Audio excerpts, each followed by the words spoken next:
In the cozy heart of North Carolina, as Christmas bells ring their tune, Triad families decorate and dream of a home they hope to buy soon. They are tired of paying rent, but have been too scared by the news. Less homes for sale and higher interest rates gave everyone the blues. But as we go into the new year, there's an opportunity for joy, as a new home in 2024 is on Santa's wish list for every girl and boy. Rates are lower and homes are selling. The Triad is quite hot.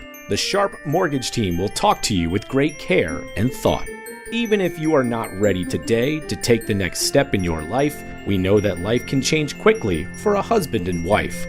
There is no obligation to talk to our local team about your dreams. No stress at this time of year. It's as easy as it seems. Celebrate Christmas knowing you are well on your way to build beautiful traditions and magic for future holidays. The Sharpe Mortgage Team raises a toast to your family's festive cheer, whether you're ready now to buy or waiting till next year. A house truly becomes a home when filled with love and holiday songs. Christmas 2024 in your new home is where happy holiday hearts belong. This is the Triad Podcast Network. I'm Algernon Cash, and you're locked in. It's been a fairly busy election season, not as busy as it's going to be next year, but we still had some really, really important races, municipal races that I've been trying to keep my audience informed about. We had Mayor Jason Hayes, who won re-election in Lexington. We had him on a couple of weeks ago. And today, I am so thankful to be joined by Mayor Elect Cyril Jefferson, who just won election over in High Point. Mayor Elect Jefferson, thank you for locking in with me, man. Absolutely. I appreciate you having me on, Algernon, and looking forward to our conversation today. Yeah, I am too. I'll share with my audience because I do know a lot of elected officials, but you and I have actually never met privately or off air or anything. And so I'm going to be learning today right along with my audience. I'm really excited to just learn more about you, your vision, your platform, and sort of how you got here. I know my audience will appreciate you spending some time with us and just helping us to be more informed about what's happening in the big city of High Point. But I always like to remind folks, Mayor-elect, sometimes these off-year election cycles, when we're focused on municipal races, people don't always pay attention.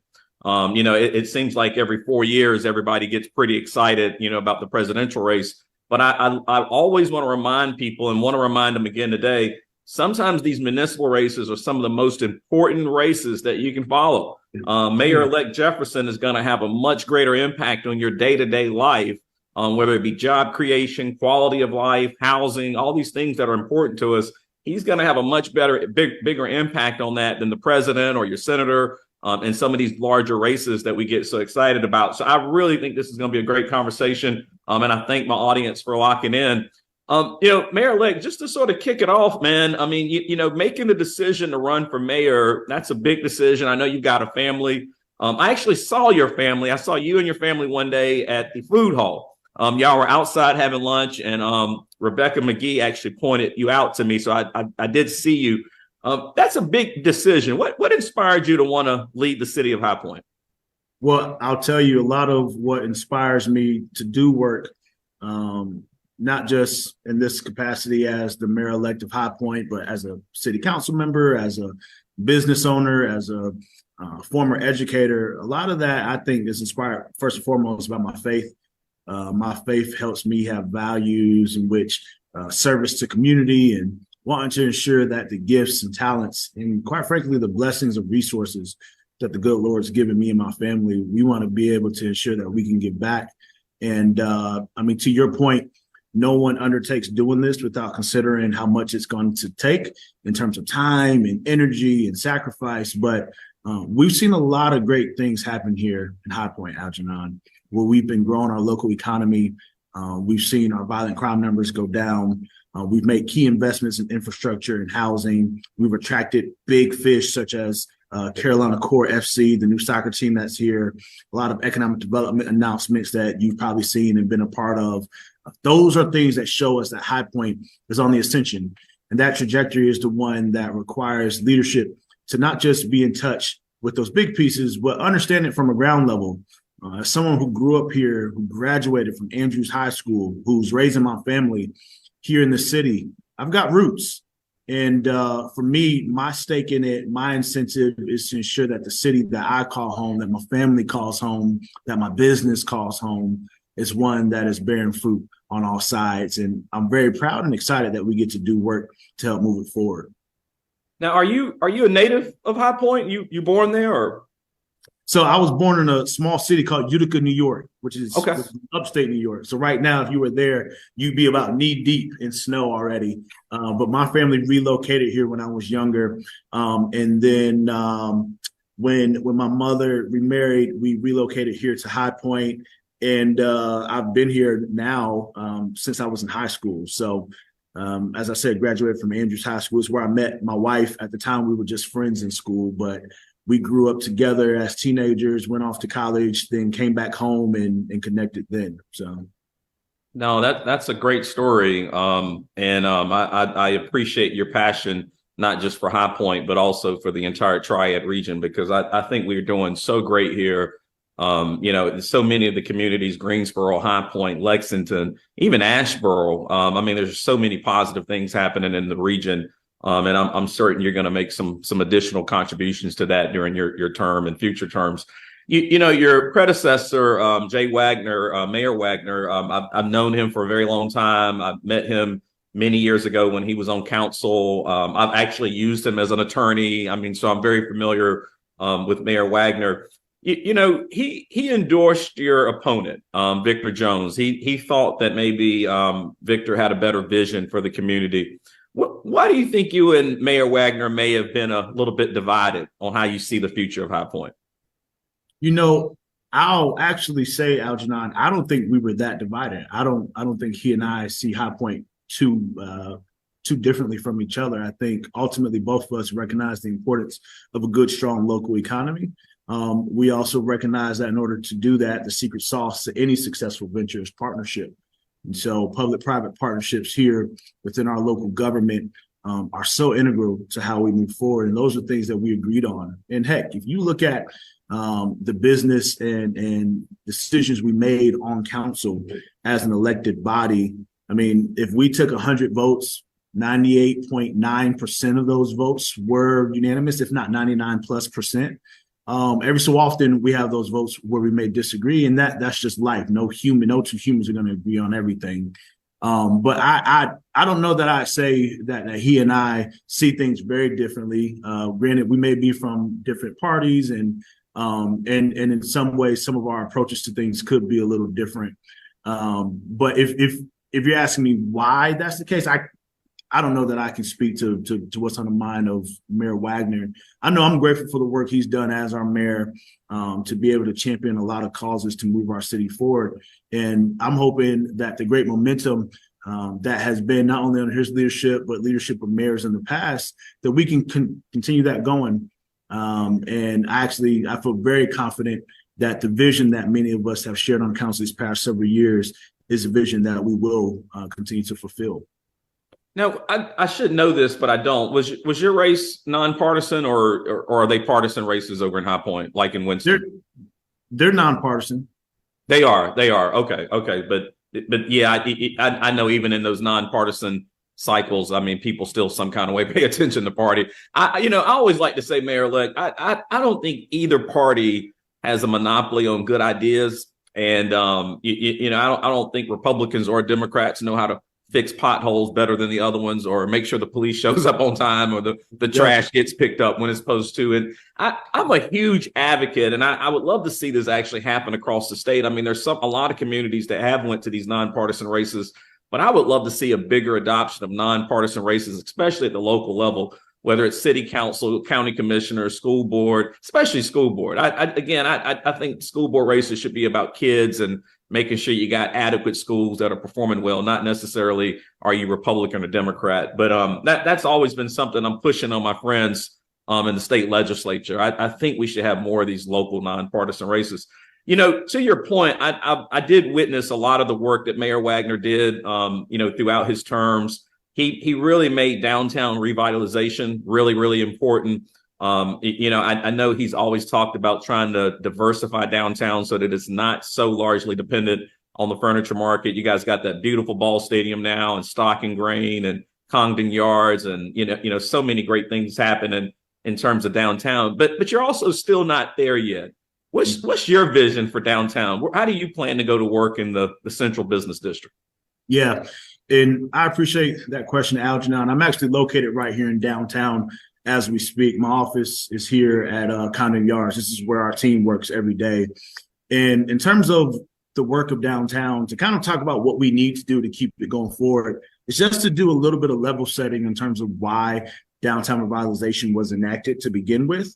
Anytime a city has the most activity going on outside of its core, where it's growing, there's demand for investment, and it's in your suburbs or outer rings of your city, ultimately that's just a recipe for you to have dilapidated properties where you have property values beginning to decrease because there's not demand to go there. Your developers want to build in these sort of outer rings, but that puts stress and strain on your infrastructure because now you begin to have this urban sprawl. You're not leveraging your resources most appropriately in terms of fire and police. Your water and sewer and electrical utilities are pretty much centrally nestled right in the core of your city, and you're not even taking advantage of them.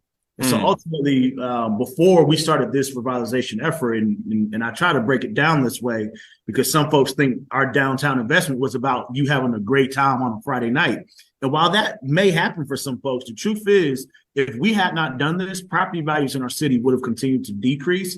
And as a result, as those property values decrease, we also know that means government services begin to decrease. So when people talk about, the potholes that you mentioned before, while we've got them in our city and we're investing in improving our infrastructure and roads in so many places, if your property values are decreasing because there's no demand for development in the core of your city, you're going to have even more potholes. Your water is going to be at a threat in terms of its quality. Your public safety issues are going to go up, and you're not going to have the kind of resources you need to attract industry here. So then your economy starts to feel it. And all in all, quality of life just begins to decline.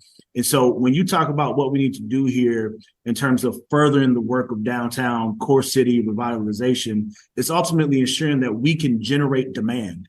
What we're trying to do here as a government is not take the place of private sector, but be a catalyst that incentivizes private sector wanting to come be involved in what's happening in the core of our city.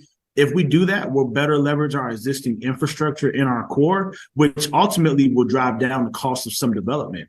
If I could, Algernon, I want to speak just briefly to one major piece that we're feeling, not just in High Point, but throughout the entire Carolina core region, the Triad, and all across the state and country, quite frankly, and that is housing.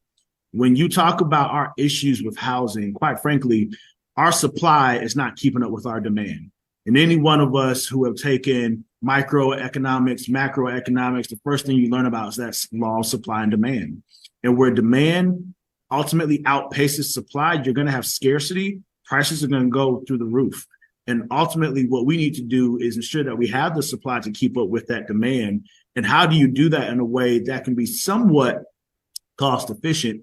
Well, when you got infrastructure in the core of your city where you should be having 25 units of development per acre and you're currently sitting at 9 units per acre, that is existing infrastructure that's not being utilized. What that means, there's an opportunity cost there. We're wasting money by not having development in our core.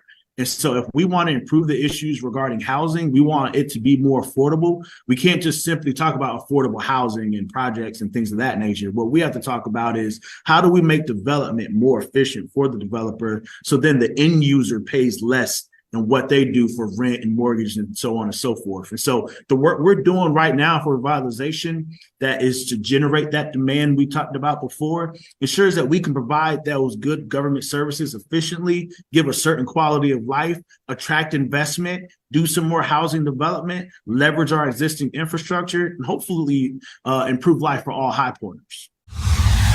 This time of year, people like to make plans for what they want to accomplish. Maybe your focus in 2024 is buying, selling, or investing in real estate. Maybe it's purchasing your first home or building wealth for your family. Whatever your goals are, the agents at the Ginther Group can help. It's never too early to begin working with Blake Ginther and his team, who have been a trusted resource to the Triad community since 2010. To reach Blake and his team at the Ginther Group, just visit theginthergroup.com or give him a call, 336-283-2883. 8689. Mayor Elect, I love your passion, and I love where you're going with this. I'll back up a little bit. I used to be the CFO over at J&S Cafeterias, did that for several years, and we had a big cafeteria out at Palladium, and as COVID set in and just the shift in trends around food and beverage, we ultimately shut that place down and sold the building. There is a restaurant, two restaurants is actually going to open back up in that building. But even when I was at JNS, we had our office over in the more central part of High Point, like off of, I think, Main Street. But, we watched a lot of that development go in that East Chester corridor, and heading out towards Greensboro. And to your point, I mean, we just didn't see the same kind of development happening within the core city. I think some of that has really changed here lately, which I think is extremely positive. I totally agree with you. Anytime you can see development in the core city, that's going to mean that's just better for the city itself in terms of being able to expand its tax base and then have revenue available to do some of the investments you're talking about. Mayor Wagner and I actually was a part of the North Carolina Leadership Forum together last year. And really what that is we meet for a 1-year period, and every year we sort of debate a particular issue. Years ago, I was a part of the cohort and we talked about energy here in our state. But this last cohort, we actually talked about housing. And that's something that we spent a lot of time on. I know here in Winston-Salem, where I'm at, we have a deficit of around 10,000 housing units right here in Winston-Salem based on the demand that we're seeing. I'm unaware of what that deficit might be in High Point. But you talk about the core city, and it's sort of like a chicken and egg game, right? Like, housing developers don't want to come until they have people, but then the retail and some of the other kind of commercial businesses, they don't want to come until there's more housing. How do you sort of overcome that? What incentives, or how do you really start to attract developers to really wanting to build in that core city area? Yeah, I mean, to your point, the sort of chicken and egg that goes with it, what comes first? Do you have people who live in your downtown, which then attracts, some of the other development, which is, restaurants and office and retail, so many other things, or do you put those things first and hopefully housing comes? Well, what we've tried to do is ultimately through that public-private partnership model we talked about before, is say, who can we attract to the table to be involved in all of these lanes?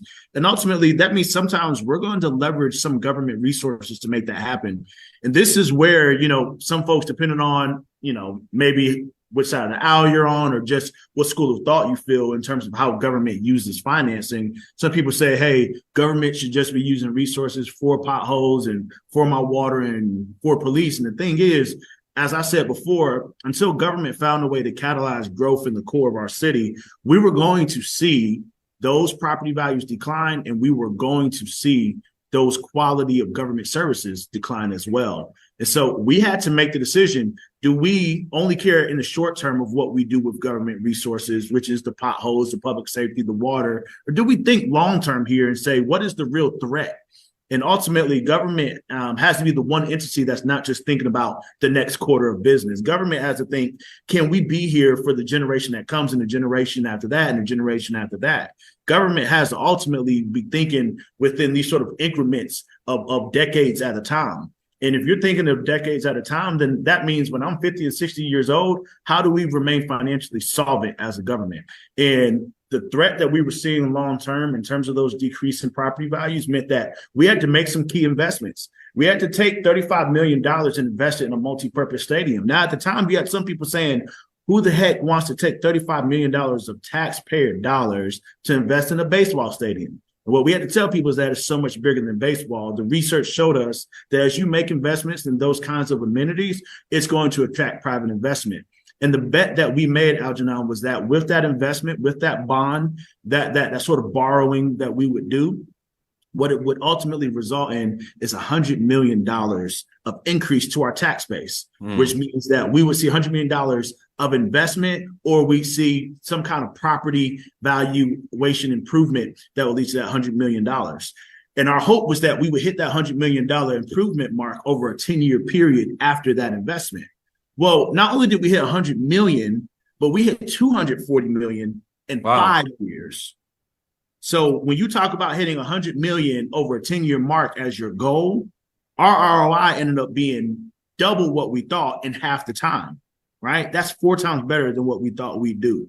And so what it shows is when you use data-driven solutions, you can leverage government resources to incentivize the kind of growth that you need in your city to ensure you can be healthy both in the short term and long term. And I think that's what we've got to do for housing development. We've got to find ways to partner with developers to attract them back to our core until we generate the kind of demand that makes them want to keep going and keep going and keep going. Then we also have to be creative with our zoning policies that we have throughout the city. Many people will talk about how do you leverage mixed use development?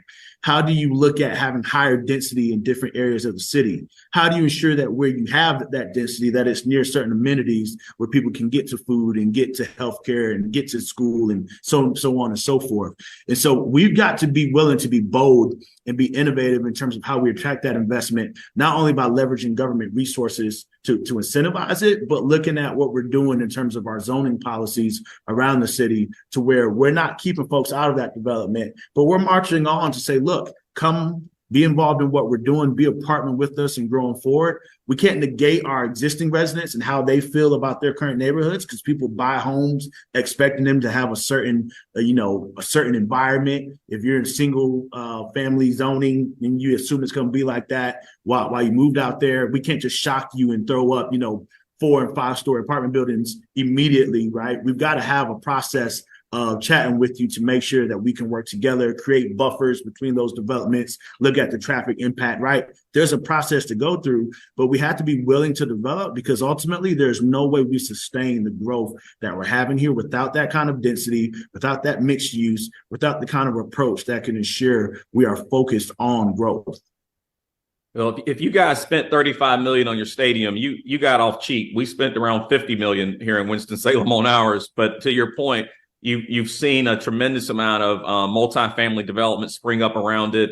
I actually, one of my partners, Clay Grubb, out of Charlotte with Grubb Properties, he did the link, which is across the street from Truist Stadium here in Winston-Salem. But now you've seen even more development change around that area and just the big expansion in the tax base. You also talk about long-term planning, and I want to give a shout out to your city manager, Tasha Logeman Ford. She came from over here in Winston. You guys got a great thinker and smart lady in that position, and I think she's somebody that can work hand in hand with you to accomplish a lot of the things you're talking about over the next several years.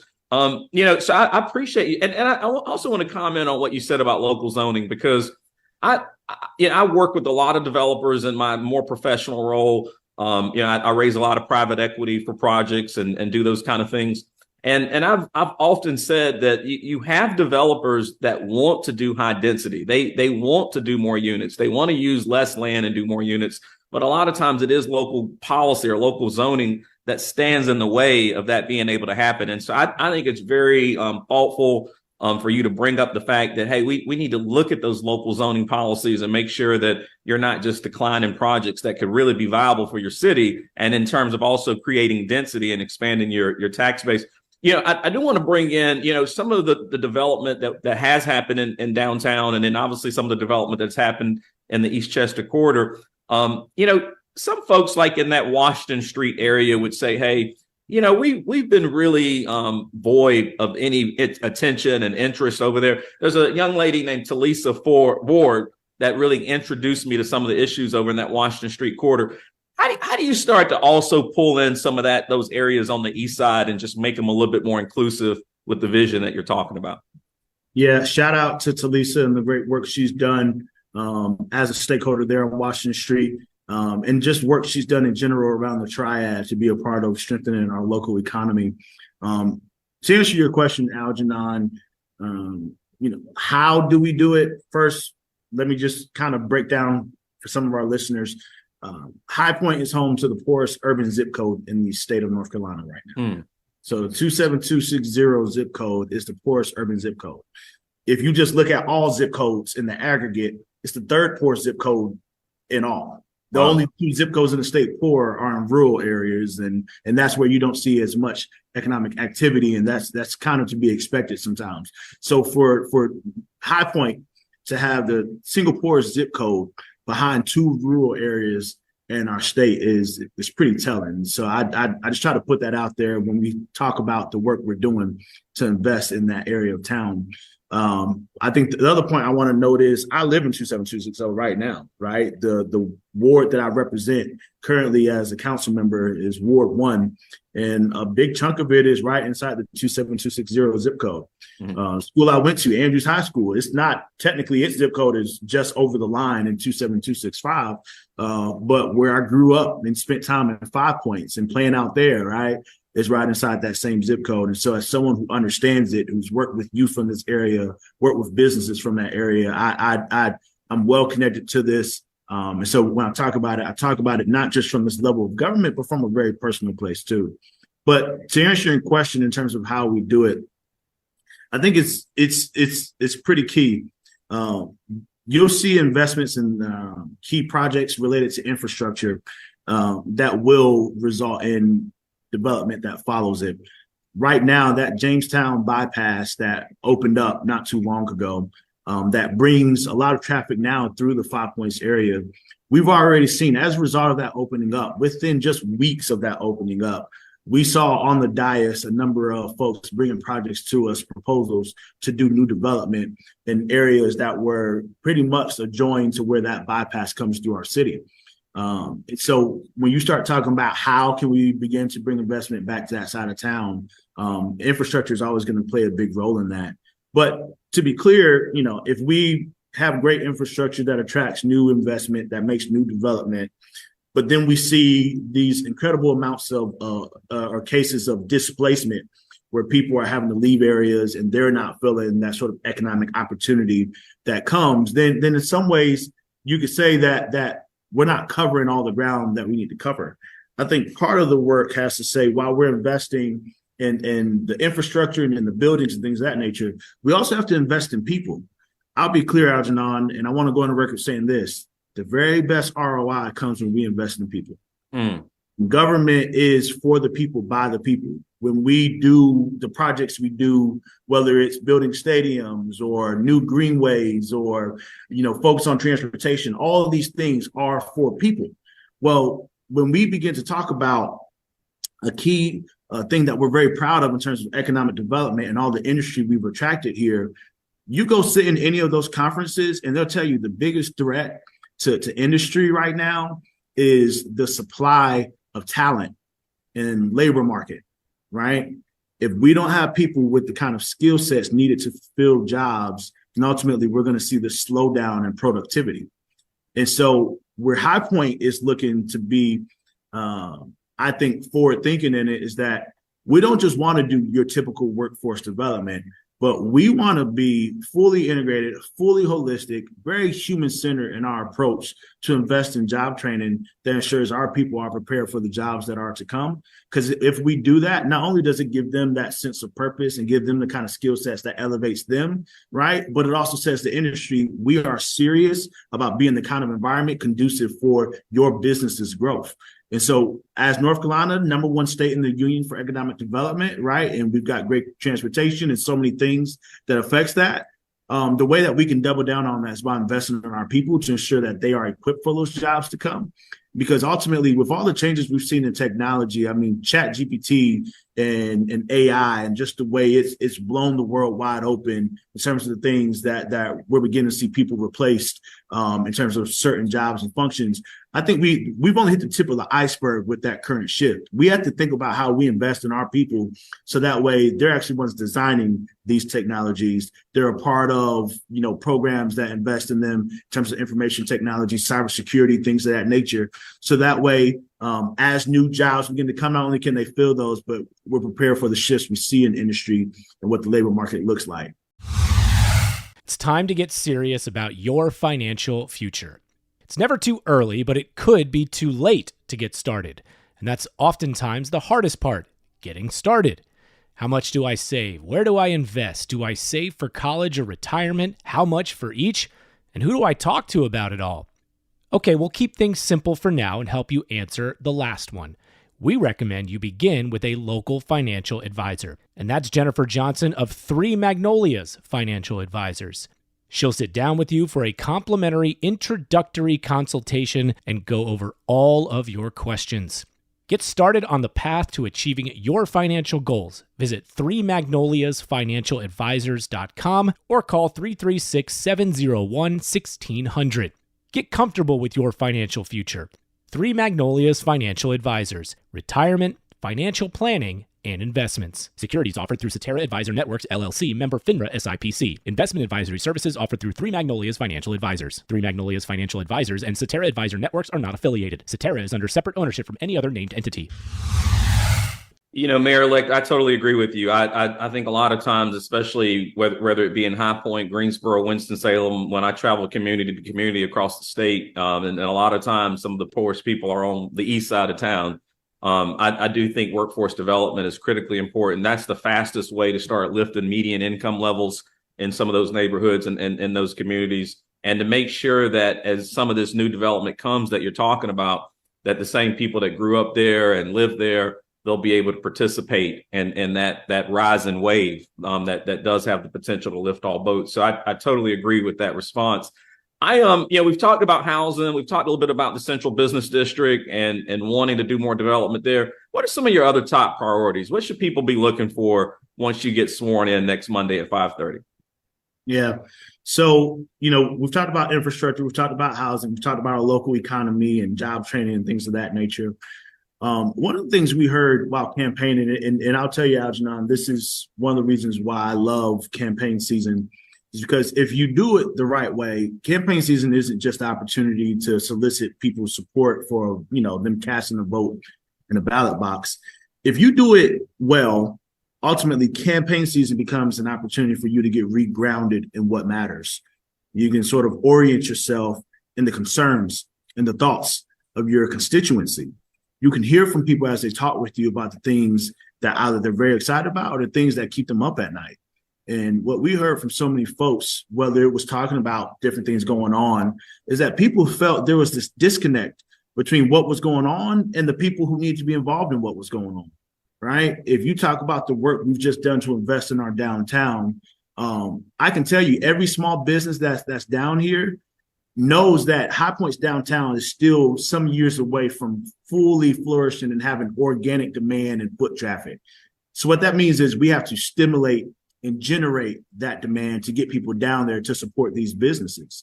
Well, what happens when these businesses who are doing so well, they're putting out great products, they're putting out great services, the people with disposable income are saying, I had no idea that business was down there. Right? These businesses are not being patronized, and they're not going out of business because they're bad business.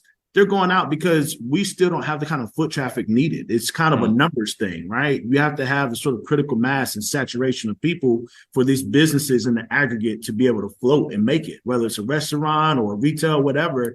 In order for them to be successful, you have to have people in your downtown. And so one example that we're beginning to look at is that if we can get more people connected to understand what's going on throughout the city, for example, in North High Point, we've got a whole populace of folks who will tell you they hop right on the highway and go to all types of other cities to patronize businesses. And don't get me wrong, I love that we have good businesses all throughout the Triad. But if High Point's got great things going on, we want to say to all those folks in North High Point, hey, come be a part of what's happening here right inside our core as well. And we can't just be mad and say, man, no one's coming to downtown. Ultimately, it's not one of those situations where if you build it, they'll come. If you build it and then market it like nobody's business and give them a reason to think that they should come, people will come. And so what we want to do is get more people connected to what's going on. And what you'll see from this government is an increase in transparency, engagement, and communications. It's not just going to be something that we talk about during campaign season, even some small shifts, some low-hanging fruit. For example, our meetings, when I came aboard, the only way for you to participate in our meetings is that you had to be there in person. And then because of the COVID pandemic and we couldn't have people inside chambers, we shifted to doing some version of audio streaming. Well, when the pandemic was, so to speak, over and we could let people back in chambers, we had the option to choose whether or not we would keep audio streaming. And myself and several folks on council pretty much made the case that said, look, there is a whole wide world of people out there who want to know what's going on in government. I don't see any good reason why we shut down the streaming if we already have the infrastructure in place for it with our equipment, with personnel. They know how to do it. There's really no budgetary impact to it just to keep and stand pat. Then we should keep audio streaming. And the results we heard from folks who said that is, hey, I appreciate it. Because when I get off work at 5 or 5:30 and got to go pick my kids up and do dinner, I can turn on YouTube and listen to decisions being made while I'm making mac and cheese for the kiddos, right? Now we've got a more engaged citizen here in our city who then wants to be involved in your nonprofits. They want to do projects. They want to start businesses. They want to come spend money downtown. Ultimately, as we increase levels of engagement, we will also increase activity and economic opportunity throughout our city. And so one of the low-hanging fruit we're going to do is you'll see us actually move to video streaming our meetings. So that way you'll be able to see them wherever you are and you won't have to worry about that level of transparency. We're also having conversations with our city manager and the rest of our team to talk about what are more ways that we can be interactive with people. How can we bring people into simple processes such as budgeting so they can understand, if you talk to me about potholes and want every pothole in the city filled, I need you to know that as you squeeze on this balloon, the other side of it expands. So what happens when you take money from fire and police, right, to put into potholes and a fire goes up in your neighborhood, right? We need people to understand these decisions so they know it's not always black and white. There's a lot of nuance to these decisions. And I think our people can handle that level of transparency because I think with the information, they can make their own choices. They can be a more informed, more engaged citizenry, which I think ultimately pays dividends for our local economy. Well, I want to say to my audience, if you have not went over to High Point lately, I'm going to give you at least one reason why you need to go to High Point. They have the best food hall in all of the region. I absolutely love Stock and Grain. I love all the food stalls that are actually participating there. So if you're listening to this and you're looking for some great food, make a trip over to High Point, check out Stock and Grain. Don't stop there. Park your car, go walk around a little bit, go up to Paddle South, grab you a beer, walk up and down Main Street. There's some great little small shops down there. But we want to start giving people more reason to also make that trip over to High Point. Mayor-elect, I have enjoyed this conversation. I really love this because you and I didn't have a previous relationship before today. So right along with my audience, I'm learning more about you and your vision. And I will say that I'm very, very impressed. And I'll also say publicly that as you continue to move forward and make progress, I am certainly willing to support you and, in any capacity that you need. But I certainly want to not only congratulate you on an impressive victory, but also it sounds like to me you've got some really good ideas and a good vision for the city of High Point. I'm out of time, but real quickly, do you want to let folks know you have a website or you're on Facebook? How can people keep up with what you're doing at High Point? You can find me, Cyril Jefferson, Cyril, last name Jefferson, just like the president or like George and Wheezy, which, High Point's moving on up. Algernon, I want to tell you thank you as well. For folks who want to know what's going on in the city of High Point also does an incredible job on social media, on the website of keeping people engaged. And if there's one final thought I want to leave people with is this: our greatest capacity as a people happens when we come together. And so everything I've talked about today in terms of our past successes or the future opportunities, none of that happens as any one person. While I'm grateful to be able to assume this role come next Monday when we get sworn in, I know that I won't be working by myself.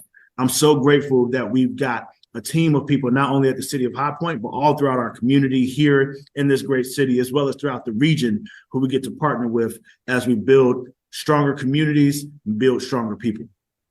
Mayor-elect Cyril Jefferson, make sure you keep up with him. A lot of great things going on in High Point, and Mayor-elect will get sworn in this upcoming Monday at 5:30, and so I encourage my audience to stay locked in on that. Mayor-elect, thank you for locking in with me. To my audience, as always, thank you for locking in. Make sure you stay tuned to WTOB every Sunday morning. That is where the Locked In Show broadcasts, but if you happen to miss me there, hopefully you are subscribed to the podcast. You can download that on Spotify, Apple, Pandora, wherever you like to get your favorite podcast. You can lock in with me there. Until next time, y'all stay locked in. Hey, thanks for listening to this episode on the Triad Podcast Network. Our mission is simple: provide information, advice, and stories about the people and places that make the North Carolina Triad such a great place to be. You can find us by searching Triad Podcast Network on Apple Podcasts, Spotify, pretty much wherever you like to listen. If you like what you heard and want to support the show and those that contribute, we would truly appreciate a rating and review on your favorite podcast app. It helps spread the word along, as do your shares on social media. You can find us on Facebook, Twitter, Instagram at Triad Podcast. To get in touch with us, simply email info@triadpodcast.com. Thanks for listening. This is the Triad Podcast Network.